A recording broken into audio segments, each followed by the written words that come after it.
Shalom. Shalom. Selamat bergabung dalam online seminar dan Future Christian Ministry. Izinkan saya menyapa Bapak Ibu Saudara yang berada di belahan wilayah Indonesia bagian Barat. Selamat pagi, selamat siang juga kepada Bapak Ibu Saudara yang ada di bagian Indonesia, bagian waktu Indonesia bagian timur, atau juga Bapak Ibu Saudara yang bergabung dari tempat lain, selamat sore atau bahkan selamat malam. Kita akan bersama-sama pada kesempatan kali ini mengikuti online seminar dengan tema Future Church, Online or Offline Church. Saya menyapa Bapak Ibu Saudara semua, baik yang bergabung melalui media Zoom maupun juga yang bergabung melalui media YouTube. Pada kesempatan kali ini kita akan bersama-sama mengikuti sharing yang sangat berguna bagi kita di tengah masa-masa pandemi karena virus COVID-19 pada saat ini.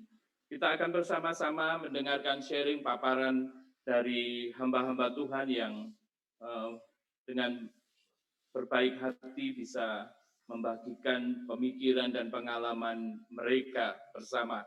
Nanti kita akan bersama-sama menikmati paparan dari Pendeta Yuso Adinarta, PhD. Beliau adalah ketua dari STT Reform Indonesia di Jakarta. Pembicara kedua kita adalah Pendeta Junifrius Kultom, PhD. Beliau adalah Wakil Ketua Bidang 4 dari STT Battle Indonesia. Dan pembicara ketiga kita adalah Bapak Ang Bihai, Master of Science, Master of Divinity. Beliau adalah praktisi IT dan juga seorang pemerhati bidang teologi yang saat ini berdomisili di Singapura. Bapak Ibu Saudara yang dikasihi Tuhan, saya mengingatkan kita semua yang ada di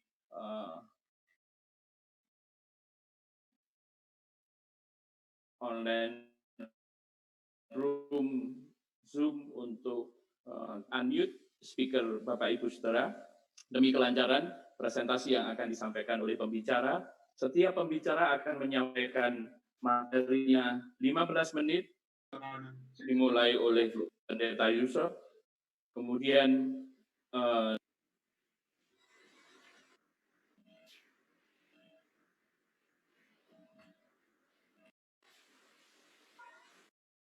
Bapak Ibu Saudara nanti akan diberikan kesempatan selama sesi atau selama materi disampaikan oleh para pembicara, Bapak Ibu bisa menyampaikan pertanyaan baik melalui chat, baik di Zoom maupun di YouTube online chat. Dan kemudian untuk pertanyaan secara langsung Bapak Ibu Saudara bisa bertanya dengan terlebih dahulu memberikan raise hand melalui aplikasi Zoom Bapak Ibu Saudara. Nanti host dan co-host akan memberikan kesempatan Bapak Ibu untuk bertanya secara langsung. Setelah diberikan kesempatan, Bapak Ibu boleh bertanya setelah speaker Bapak Ibu Saudara di aplikasi bisa di-unmute. Baik, tanpa berlama-lama kita akan bersama-sama mendengarkan paparan. Untuk kesempatan yang pertama, saya persilahkan kepada Pendeta Yuso Adinarta, PhD. Disilahkan. Selamat pagi dan selamat siang dan dimanapun Anda berada, mungkin selamat malam juga. Teman-teman yang terkasih dalam Tuhan, sesama sahabat Kristus, saya menyampaikan salam sejahtera. Nah, terima kasih sekali lagi untuk kesempatan boleh bergabung dalam pertemuan webinar ini. Dan saya berharap saya bisa berkontribusi di dalam diskusi ini. Nah, kepada saya diberikan sebuah topik, yaitu tolong berikan pencerahan tentang tantangan pemuritan dengan adanya online dan offline church. Nah, saudara yang terkasih dalam Tuhan, kita 3 bulan terakhir ini disibukkan dengan peralihan ya, transisi. Mau tidak mau kita harus berubah ya. Dari yang tadinya offline, kita bertemu secara rutin, berjabat tangan, menepuk pundak satu dengan yang lain, dan melihat senyuman secara langsung. Tetapi sekarang semuanya berubah dengan begitu drastis. Setiap orang harus dirumahkan, bekerja dari rumah. Pelayanan-pelayanan yang tadinya rutin juga mengalami disrupsi. Paduan suara tidak lagi latihan seperti biasanya, pembesukan atau perkunjungan juga akan mengalami perubahan. Nah, sehingga kita bisa melihat bahwa pandemi ini memaksa kita memikirkan ulang apa yang esensi, apa yang opsi atau ekspresi, mana yang inti dan mana yang kulit, mana yang konten, mana yang konteks, dan mana yang kontainer, mana yang harus ada, mana yang perlu ada, mana yang boleh ada, atau bahkan mana yang tidak boleh ada. Saya teringat akan sebuah kisah tentang seorang misionaris Amerika yang bernama Glenn Edsith. Beliau berada di Amerika memberitakan Injil secara bawah tanah ya, secara diam-diam ya. Nah, kemudian dengan istri dan 2 anak tahun-tahun melakukan pemberitaan Injil, memperkenalkan Kristus. Akhirnya dia tertangkap. Nah, pada saat dia tertangkap, polisi itu datang ke rumah dia, beberapa polisi datang ke rumah dia dan memberi dia waktu beserta dengan keluarganya untuk packing, membereskan semua barangnya. Nah, polisi itu berkata, kamu hanya boleh membawa 200 pounds. 200 pounds sih, kira-kira nggak sampai 100 kilo ya. 200 pounds. Kemudian mereka mulai melakukan rapat keluarga. Suami, istri, kedua anaknya. Wah, kita mau bawa apa nih? Ini ada vas bunga yang bagus, kesayangan saya. Wah, ini mesin ketik yang sangat-sangat bersejarah, punya makna tertentu buat saya. Kemudian mereka kumpulkan, ya, mereka harus buang yang kurang penting sampai pada 200 pounds. Dan mereka timbang betul-betul sampai pada titik koma, titik 0,0, pas 200 pounds. Nah, kemudian polisi itu bertanya, apakah engkau sudah mempersiapkan segala sesuatunya? Sudah. 200,0, dia bilang. Kemudian polisi itu bertanya satu pertanyaan yang mengubah segala sesuatu. Mereka bertanya begini, apakah engkau sudah menimbang kedua anakmu? Pertanyaan itu langsung membubarkan segala yang lain. Pertanyaan itu langsung mengubah semua prioritas, mengubah segala sesuatu, karena jelas akhirnya dengan krisis itu barang adalah barang, orang adalah orang. Saudaraku, pandemi ini mengajak kita untuk memikirkan mana yang konteks, mana yang konten, mana yang kontainer. Kita perlu memikirkan. Sehingga waktu kita berbicara tentang pemuritan, ya, berbicara tentang ibadah dan sebagainya, selalu mari kita berpikir ini, mana yang esensi dan mana yang opsi. Apakah gedung itu esensi gereja? Kalau pemuritan misalnya ya, apakah tata cara pemuritan, rangkaian acara itu sebuah esensi? Apakah kumpul-kumpul itu esensi? Nah, seperti itu. Nah, aku bermula dari perbedaan antara konten, konteks, dan kontainer ini, saya mengajak kita memikirkan kembali inti dari pemuritan. Saudaraku, pengertian pemuritan kita bisa bagi menjadi dua ranah. Yang pertama ranah pribadi, ranah personal ya. Murid Kristus yaitu orang yang mengikut Kristus. Apa artinya mengikut Kristus? Murid Kristus yang sejati itu siapa? Yang pertama yaitu mereka adalah orang yang menerima atau menghidupi panggilan anugerah Allah. Mengenal Kristus sebagai Tuhan. Ini jelas, ini inti, saudaraku. Saudara boleh ikut semua macam program pemuritan, mengikuti semua seminar, tetapi sebelum Yesus jadi Tuhan bagi hidup Anda bukan murid, sekalipun ngaku-ngaku Kristen. Yang kedua, Saudaraku, bukan hanya menerima, menghidupi panggilan anugerah Allah, mengenal Kristus sebagai Tuhan. Yang kedua adalah menerima dan menghidupi panggilan Tuhan untuk mengalami transformasi diri. Menanggalkan manusia lama, mengenakan manusia yang baru, Kristus sebagai Tuhan pasti akan mengubah hidup kita. Karena Kristus berkata, mari ikutlah aku, kamu akan kujadikan penjala manusia. Jadi akan ada perubahan yang hanya Kristus yang bisa kerjakan. Ya, berkaitan dengan dosa, berkaitan dengan arah hidup, orientasi, tujuan, makna, dan seterusnya. Akan mengalami perubahan. Bagi murid Kristus sejati akan mengalami perubahan. Dia akan mengalami pertumbuhan. Kecepatan, fluktuasi itu tidak terhindarkan. Yang ketiga, murid Kristus sejati itu akan menerima atau menghidupi panggilan untuk mengerjakan misi Allah. Dia akan menjadi misional. Murid Kristus bukan pengunjung gedung gereja yang setia. Tidak selalu. Tidak selalu. Mengunjungi peribadahan itu bukan esensi. Yang justru yang esensi itu adalah bahwa dia mengerjakan misi Allah. Mengerjakan misi Allah. Tapi jangan salah paham, saya tidak berkata orang yang rajin ke gereja itu hal yang jelek, bukan. Tetapi itu pada dirinya sendiri hanyalah sebuah kontainer.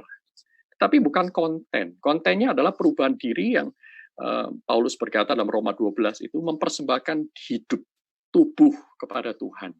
Sebagai persembahan yang hidup, yang kudus, dan berkenan kepada Allah. Sehingga kau tidak menjadi serupa dengan dunia ini. Dan kau mengetahui kehendak Allah, mana yang baik, mana yang sempurna. Nah, kehendak Allah itu menjadi hal yang sangat-sangat vital dalam kehidupan murid Kristus yang sejati. Dia tidak lagi hidup untuk dirinya, seperti Paulus berkata dalam Galatia pasal 2 itu, hidupku bukannya aku lagi, tapi Kristus yang hidup dalamku. Murid Kristus mengerjakan misi Allah.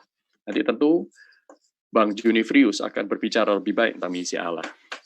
Nah, saudaraku, lalu inti pemuritan dalam ranah eklesiastikal, dalam ranah gerejawi, ya. Gereja sebagai sebuah tubuh Kristus yang terdiri dari banyak sekali komponen, ya.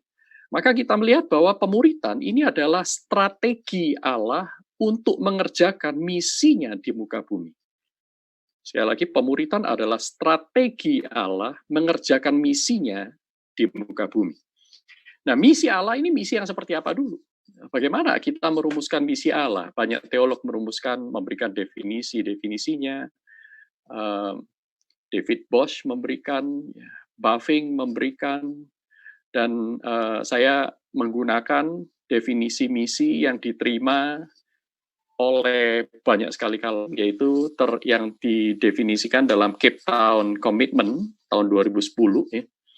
Chapter 1, butir yang ke-10 mengatakan demikian, bahwa misi Allah adalah untuk mempersatukan segala sesuatu di surga dan di bumi di bawah Kristus, memperdamaikan segala sesuatu melalui darahnya di salib.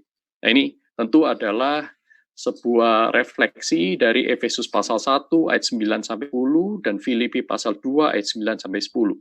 Saudara tentu lebih mengingat Filipi pasal 2-nya ketimbang Efesus pasal 1, ya, tapi it's okay. Misalnya Filipi pasal 2 itu berkata bahwa suatu saat nanti semua lidah akan mengaku, semua lutut akan bertelut dan berkata dan mengakui bahwa Yesus Kristus adalah Tuhan. Nah, segala lidah akan mengaku, semua akan bertelut, ya, semua di surga dan di bumi akan mengakui Kristus sebagai Tuhan, dan melalui Kristus dia mempersatukan Allah yang di surga dengan segala ciptaan yang ada di bumi. Nah, ini misi Allah. Nah, misi Allah ini hendak Allah kerjakan di muka bumi ini. Lewat siapa? Lewat kita, lewat gerejanya, lewat murid-murid Kristus, lewat anggota-anggota tubuh Kristus. Nah, untuk menggenapi misi agung Allah ini, maka perumusan dari Lausanne Covenant tahun 1974 mengatakan begini, ya, tentang identitas dan tugas gereja. Allah telah memanggil keluar dari dunia umat bagi dirinya sendiri dan mengutus umatnya kembali ke dunia untuk menjadi para pelayan dan saksinya. Kamu akan menjadi saksiku, ya, dari Yerusalem, Yudea, Samaria sampai ke ujung bumi, untuk memperluas kerajaannya, untuk membangun tubuh Kristus, kemuliaan namanya. Jadi ini misi. Ini adalah misi strategi Allah untuk misi agung itu, yang sebenarnya adalah sebuah parafrase dari amanat agung. Muridkanlah segala bangsa. ya, supaya mereka mengenal Kristus, menyembah Yesus sebagai Tuhan, kemudian baptislah mereka dalam nama Bapa, Anak, dan Roh Kudus, mengenal Allah Tritunggal, beroleh persekutuan hidup di dalam Allah Tritunggal tersebut. Nah, perikoresis, orang berkata begitu, berdansa bersama dengan Allah Tritunggal dalam hidup ini. Nah, kemudian ajarlah mereka untuk melakukan segala sesuatu yang kuperintahkan kepadamu, mengerjakan misi Allah. Nah, saudara, sehingga kita melihat bahwa pemuritan itu memiliki inti atau sesuatu yang kita tidak bisa cabut dari semua hal yang kita sebut dengan pemuritan adalah ketuhanan Kristus. Dia adalah Mesias. Gereja ada karena Yesus yang adalah Tuhan memanggil jemaatnya untuk mengerjakan misinya.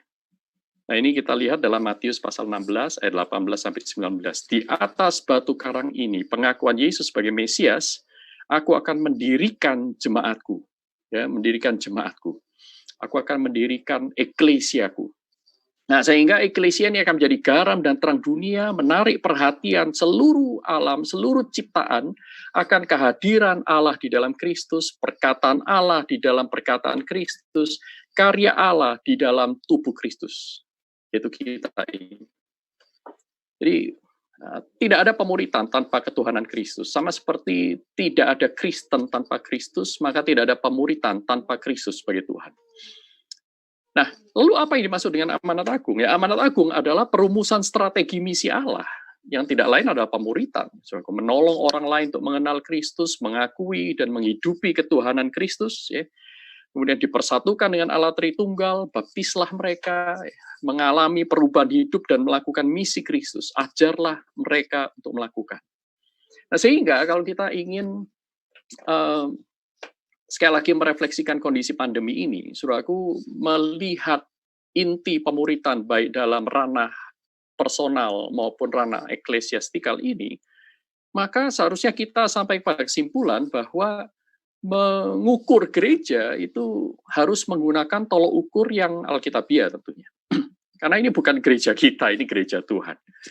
Nah, kalau misi dan strateginya itu sudah jelas, yaitu memuridkan, maka balance scorecard atau tolok ukur pemuritan itu tidak lagi bisa menggunakan tolok ukur yang seperti banyak orang-orang ajarkan atau secara tidak langsung diikuti.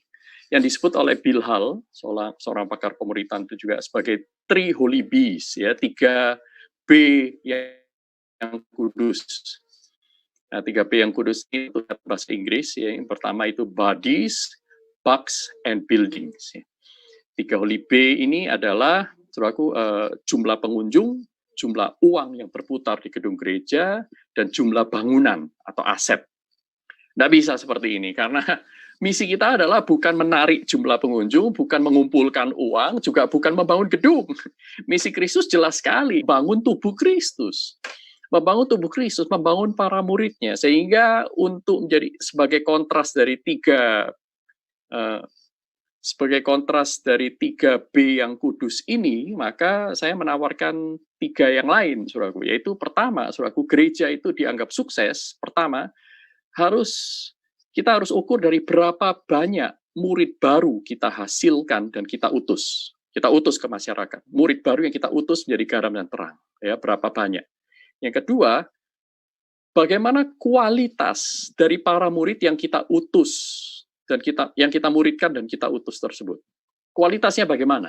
Kualitas hidupnya, kualitas kesaksiannya.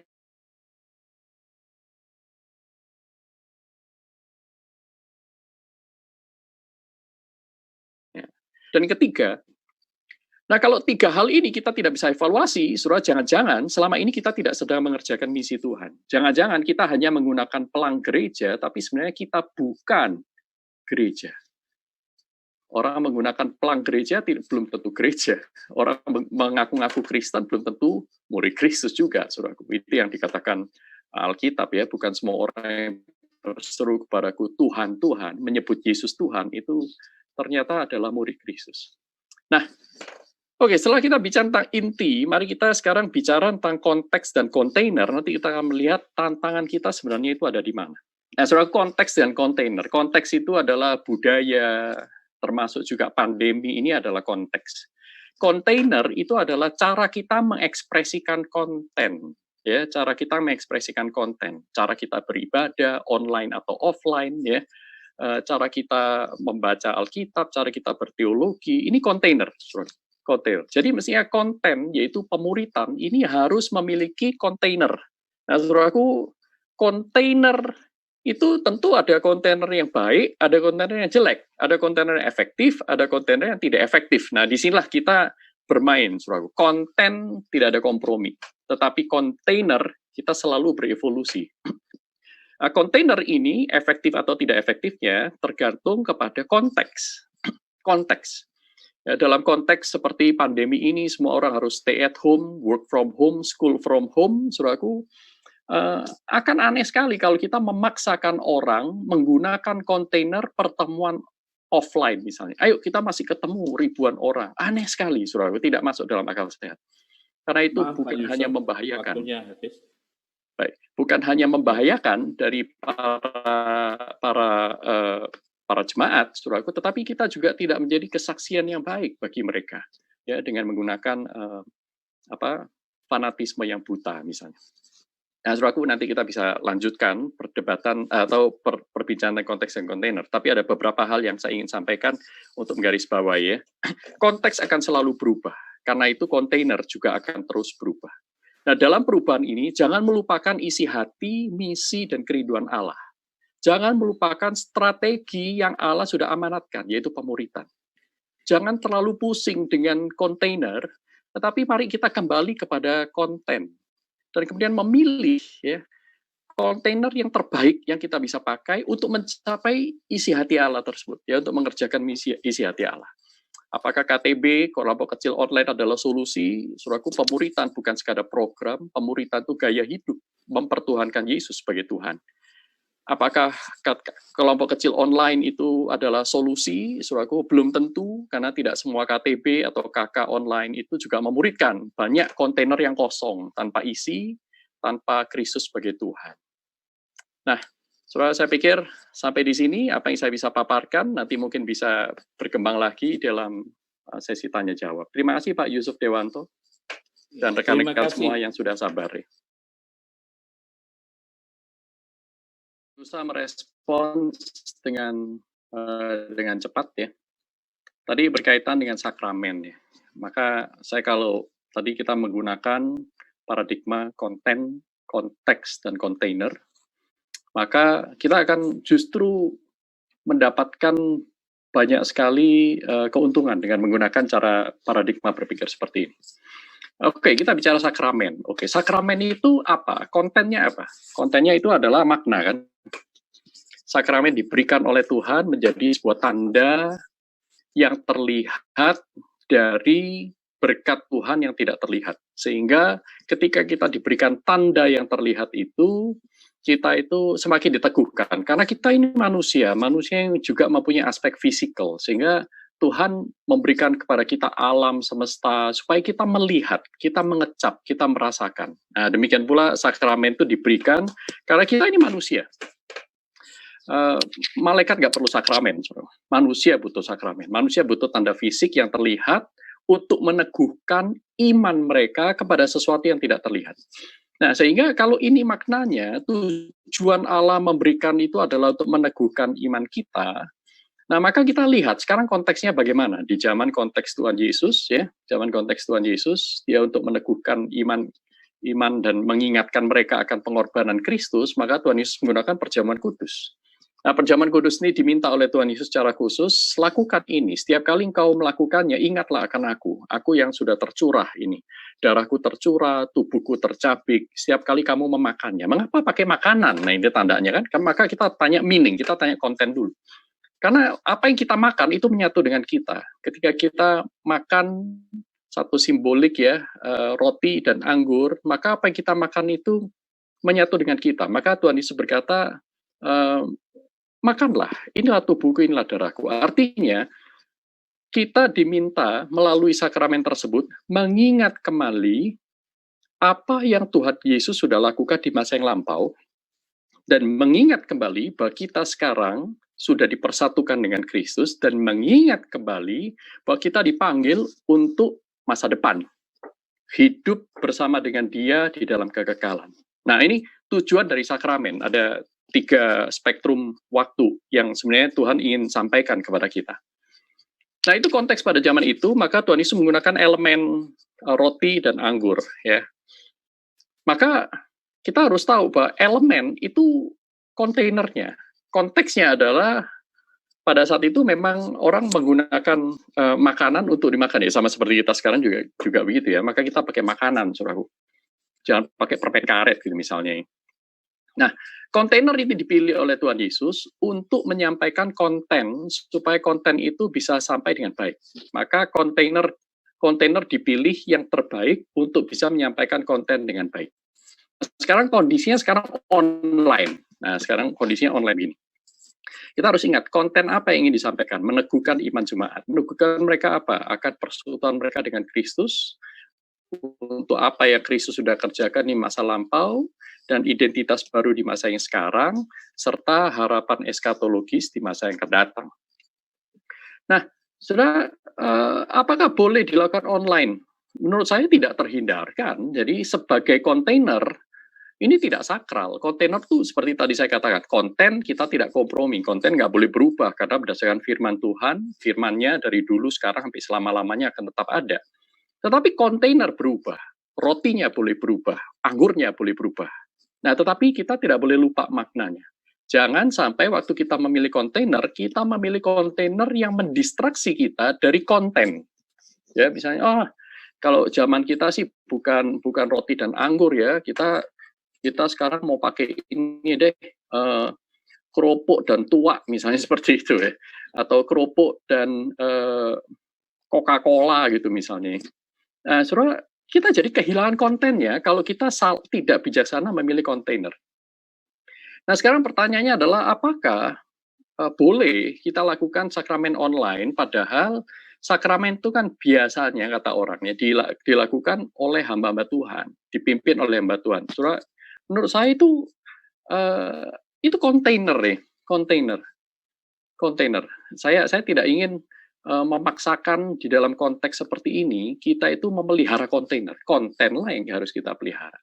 Sehingga kalau ada gereja di dalam pergumulan jemaat untuk melakukan ibadah perjamuan kudus, dipandu lewat TV, lewat YouTube secara online, dan meminta jemaat itu mempersiapkan roti dan anggur masing-masing, menurut saya boleh-boleh saja, tetapi jangan sampai kontainer itu kosong. Nah, yang paling penting dalam setiap ibadah, atau khususnya secara spesifik sakramen, jangan kita harus terus-menerus mengingatkan dengan konten. Kenapa kita melakukan ini? Apa yang Tuhan inginkan? Bagaimana hubungan kita dengan Tuhan? Nah, itu yang lebih penting buat saya. Ya, ketimbang rotinya harus berapa besar, motongnya segitiga atau persegi panjang. Boleh roti yang kecil, kalau kecil-kecilnya seberapa, besar seberapa, minum boleh 1 gelas, 1 botol. Buat saya itu kontainer, saudara. Dan setiap orang harus dididik, dilatih, bertanggung jawab untuk memilih kontainer dan menggunakan kontainer itu untuk mencapai konten yang dikehendaki. Nah, demikian pula dengan aspek pemuritan. Tadi saya lihat di chat itu ada yang tanya bagaimana kalau nggak punya Android, nggak ada laptop dan seterusnya. Itu hanya keterbatasan kontainer.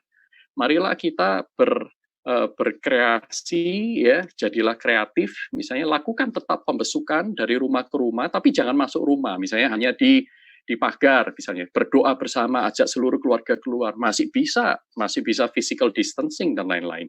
Saya pikir ada banyak hal, ya. Saya tidak ingin membatasi tips 1, 2, 3. Tapi saya ingin kita kembali kepada konten, menggunakan kreativitas, kita pikirkan kontainer mana yang paling cocok, yang available di sekitar kita. Apapun yang Anda lakukan bersama dengan Tuhan. Baik. Itu aja sih dari saya. Terima kasih. Baik, terima kasih. Kalau kita tarik lagi kepada esensinya, yaitu bahwa menjadi murid Kristus, doing church, melakukan aktivitas gereja itu tujuan akhirnya adalah transformasi. Kita ditetapkan sejak mula untuk menjadi serupa dengan Kristus. Nah, posisi kita sekarang kan orang berdosa nih. Nah, Tuhan ingin kita itu mengalami transformasi. Jadi transformasi inilah yang menjadi tolok ukur. Nah, karena transformasi ini, maka kita harus hati-hati membedakan antara transfer informasi dengan transformasi itu dua hal yang berbeda. Transfer informasi bukan transformasi. Tetapi transfer informasi dibutuhkan sebagai langkah awal untuk transformasi. Maka kita perlu pengenalan akan Tuhan, kita perlu mendengar firman, tetapi tidak cukup mendengar. Alkitab kan mengajarkan kita, jadilah pendengar dan pelaku, karena kalau enggak kamu membohongi dirimu sendiri. Surat Yakobus berkata, kamu seperti melihat di kaca, kamu tahu apa yang benar, tapi kamu enggak lakukan, kamu enggak mengalami perubahan.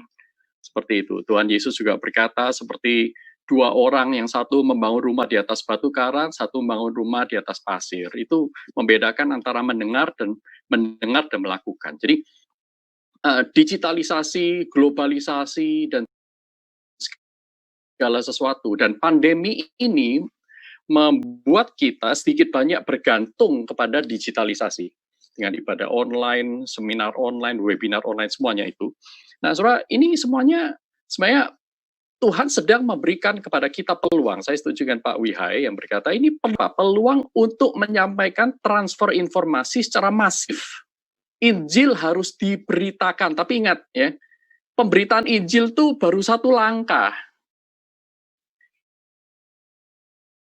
Injil harus diinkarnasikan dalam hidup berikutnya, inkarnasional yang khusus, yaitu kebenaran itu mengambil daging kita untuk menarik orang, menginspirasi orang untuk mengalami transformasi. Nah, jadi ini penting sekali. Penting, tetapi transfer informasi tidak identik dengan transformasi. Jangan berhenti di transfer informasi. Ya. Saudara lakukan syuting ibadah online. Saudara sedang mentransfer informasi. Saudara bukan sedang mentransformasi. Ya, untuk melakukan transformasi itu butuh kehadiran, baik secara fisik maupun secara psikologis, secara spiritual, perlunya Roh Kudus, kita bergantung pada Dia. Nah, ini hal yang pertama. Hal yang kedua, saudaraku, untuk menyikapi tadi ya, desa, kota, dan seterusnya, konteks, konten, dan kontainer. Konteks ini kan berubah. Bahkan konteks itu di tiap tempat berbeda, tiap budaya berbeda. Maka kontainer tidak bisa dipaksakan. Kontainer harus kita pilih sesuai yang seefektif mungkin dengan konteks, sehingga dengan demikian kita itu memberikan pelayanan kepada Tuhan dan sesama yang terbaik. Nah, sekarang misalnya konteks kita lagi hujan. Nah, kalau hujan, ya kita pergi ke tempat lain, cara yang paling efektif adalah naik mobil misalnya. Ya, naik mobil. Nah, sekalipun ada aspek-aspek negatif plus minusnya gitu. Naik mobil kita tidak basah, ya, lebih cepat dan seterusnya. Sekalipun ada risikonya macet dan seterusnya, ya, kita tidak. Nah, tapi kalau kondisi normal, ya, nah, mall itu jaraknya juga cuma 300 meter, misalnya Anda mau berbelanja, Anda naik mobil, mungkin bisa, tetap pakai kreatif, belum tentu. Tapi tergantung sekali lagi konteks. Kita mau sungai, saudara perlu kontainer, ya, perlu alat sarana untuk ke sana. Tetapi setelah menyeberang sungai, apakah Anda masih naik kapal pergi ke kampung sebelah? Kan enggak juga. Jadi kita harus lincah, ya, lincah melihat perkembangan zaman. Saya setuju dengan message dari Pak Angwihai ini, kita tidak boleh kalah, kita harus sama-sama cerdik. Tapi sekali lagi, jangan kompromikan konten. Jangan kompromikan konten, karena that's all that matters. Itu yang paling penting. Suatu saat nanti, semua orang akan berdiri di hadapan tahta Allah yang maha tinggi, anak manusia itu akan turun dengan segala kemuliaannya. Selama hidup ini, apakah engkau mengerjakan misiku? Nah, itu berkaitan dengan konten, saudaraku. Bukan berapa banyak gereja yang Anda bangun, bukan berapa kali Anda datang ke gereja, bukan berapa banyak viewers gereja Anda secara online, bukan. Tapi berapa murid yang kau hasilkan, berapa murid yang kau utus, dan seterusnya, dan seterusnya, dan seterusnya. Saya pikir itu aja closing statement dari saya. Terima kasih.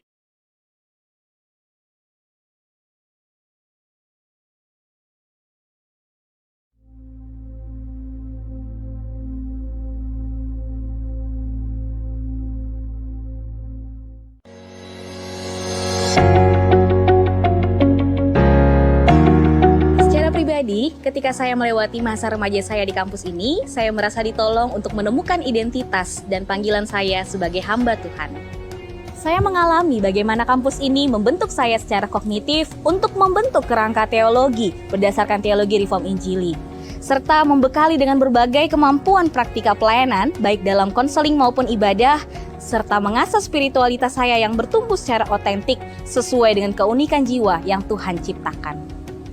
Proses konseling yang saya jalani menolong saya untuk lebih mengenal diri saya, baik kelebihan maupun kekurangan, sehingga saya dapat memperbaiki diri bersama dengan Tuhan. Di samping itu, komunitas STTRI yang ada menolong saya untuk bertumbuh dan belajar menjalin relasi yang sehat dengan orang lain. Bukan hanya memberi pengetahuan dan gelar, STT Reform Indonesia sebagai sebuah komunitas pembelajar yang dinamis dan integratif berkomitmen untuk menolong tiap mahasiswa untuk bertumbuh sebagai murid-murid Kristus yang memiliki karakter Kristus, yakni para hamba Tuhan, para pemimpin, dan para konselor profesional yang akan melayani Tuhan dengan relasi dengan Tuhan yang solid dan juga memiliki kepekaan akan kehendak Tuhan dan juga hati yang berkobar-kobar melayani Tuhan sesuai dengan kehendaknya. Bukan sekadar melayani, bukan sekadar terlibat dalam aktivitas dan memenuhi jadwal. Itulah sebabnya di STT Reform Indonesia ini, setiap mahasiswa akan dimuridkan supaya mereka bisa memuridkan, digembalakan supaya mereka bisa menggembalakan, mereka dibimbing supaya bisa membimbing orang-orang yang akan Tuhan percayakan kepada mereka. Dan pendekatan yang kami gunakan adalah pendekatan yang integratif dan holistik. Artinya, secara konkret, tiap mahasiswa akan dibimbing, dimentor dalam program-program yang ada, dalam pemuritan, dalam konseling pribadi, sehingga mereka boleh bertumbuh sebagai pribadi yang utuh untuk siap melayani Tuhan dengan baik. Kiranya Tuhan memberkati kita semua. Terima kasih.